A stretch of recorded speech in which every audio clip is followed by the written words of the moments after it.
بسم اللہ الرحمن الرحیم۔ السلام علیکم دوستو۔ عرب کی عورتیں حضرت فاطمہ رضی اللہ تعالی عنہ کو بہت ہی غریب سمجھتی تھی کہ ہر وقت حضرت فاطمہ سادگی میں رہتی تھی، اس لیے عرب کی عورتیں بی بی فاطمہ رضی اللہ تعالی عنہ کو بہت ہی غریب سمجھتی تھی۔ وہ یہ سمجھتی تھی کہ بی بی فاطمہ کے پاس کچھ نہیں ہے۔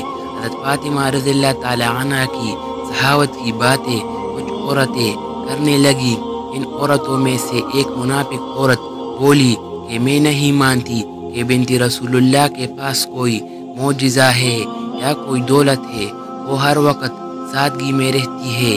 اس بات کو جاننے کے لیے وہ منافق عورت حضرت فاطمہ رضی اللہ تعالی عنہ کی گھر آ پہنچی تو آپ رضی اللہ تعالی عنہ نے دروازہ کھولا، اس عورت کو اندر بلایا، گھر میں بٹھایا تو وہ عورت بولنے لگی، اے بنت رسول اللہ، آپ کی سخاوت کے چرچے سارے عام ہو رہے ہیں، آج میں بھی چاہوں گی کہ آپ مجھے بھی کچھ دکھائے۔ حضرت فاطمہ رضی اللہ تعالی عنہ فرمانے لگی کہ اللہ تبارک و تعالی نے ہر انسان کو وہ عطا کیا ہے جو اس کے لیے بہتر ہے۔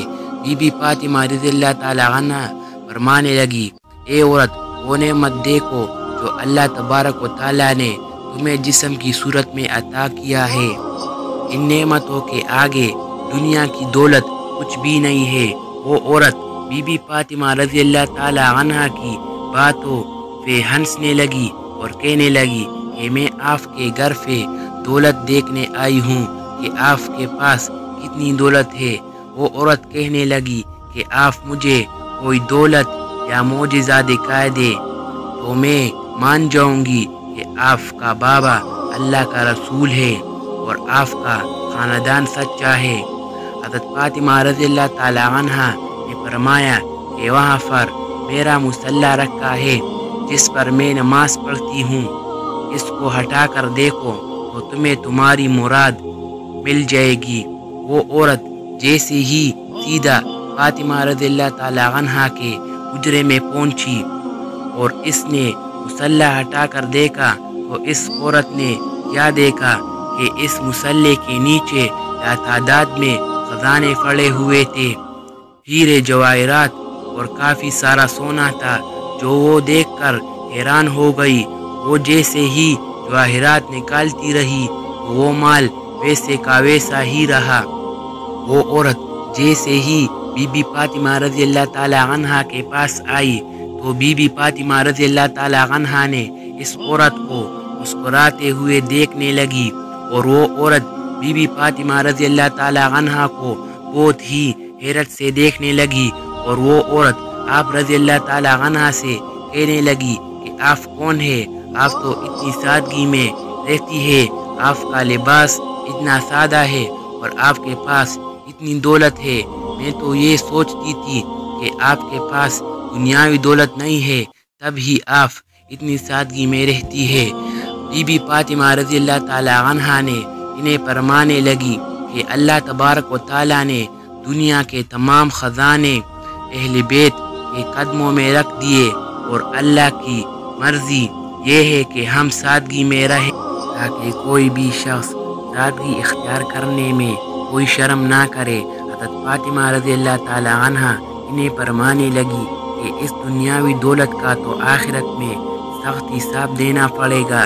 جیسے ہی اس عورت نے آپ کا اخلاق اور معجزہ دیکھا تو وہ قدموں میں گر پڑی اور وہ عورت رو کر کہنے لگی کہ اے رسول اللہ صلی اللہ علیہ وآلہ وسلم کی پیاری بیٹی، مجھے معاف کر دیجئے، آپ کا بابا اللہ تبارک و تعالی کا سچا رسول ہے، میں اس بات کو تسلیم کرتی ہوں کہ آپ کا گھر اور آپ اللہ تعالیٰ کے بہت قریب ہیں اور آج میں بھی اسلام قبول کرتی ہوں۔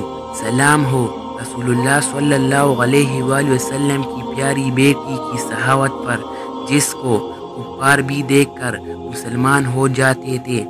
بی بی فاطمہ رضی اللہ تعالی عنہ کے پاس جو کچھ بھی تھا وہ آپ نے اللہ کی راہ میں دے دیا اور اپنے پاس کچھ بھی نہ رکھا۔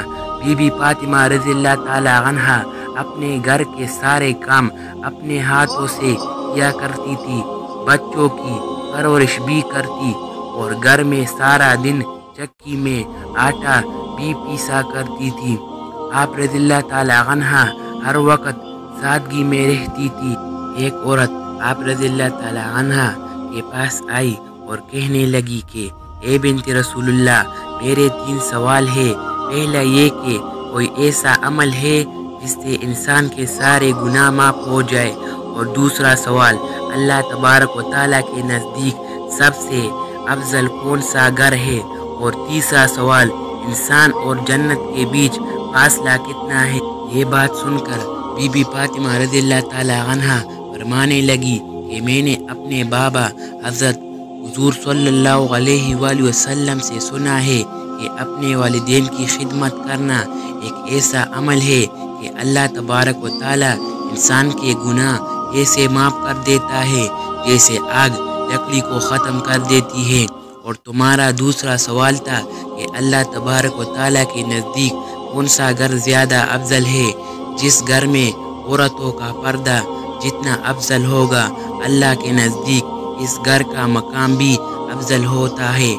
میں نے اپنے ابا جان سے سنا ہے کہ جیسے جواہرات کے لیے صندوق ضروری ہے، ویسے ہی عورت کے لیے پردہ ضروری ہے۔ اور تمہارا تیسرا سوال تھا کہ انسان اور جنت کے بیچ میں فاصلہ کتنا ہے۔ میں نے اپنے ابا سے سنا ہے کہ انسان اور جنت کے بیچ 1 قدم کا فاصلہ ہے۔ تو وہ عورت کہنے لگی، اے بنت رسول اللہ، یہ کیسے ممکن ہے؟ تو اس کی بات سن کر بی بی فاطمہ رضی اللہ تعالی عنہ انہیں فرمانے لگی، اے عورت، اپنا 1 قدم اپنے نفس اور خواہشات پر رکھنا، اور تمہارا دوسرا قدم جنت میں ہوگا۔ امید ہے کہ آج کی ویڈیو آپ کو اچھی لگی ہوگی، تو اسی طرح ویڈیو دیکھنے کے لیے ہمارے اس چینل کو ضرور سبسکرائب کیجیے۔ ملتے ہیں اگلی ویڈیو میں، تب تک کے لیے اللہ حافظ۔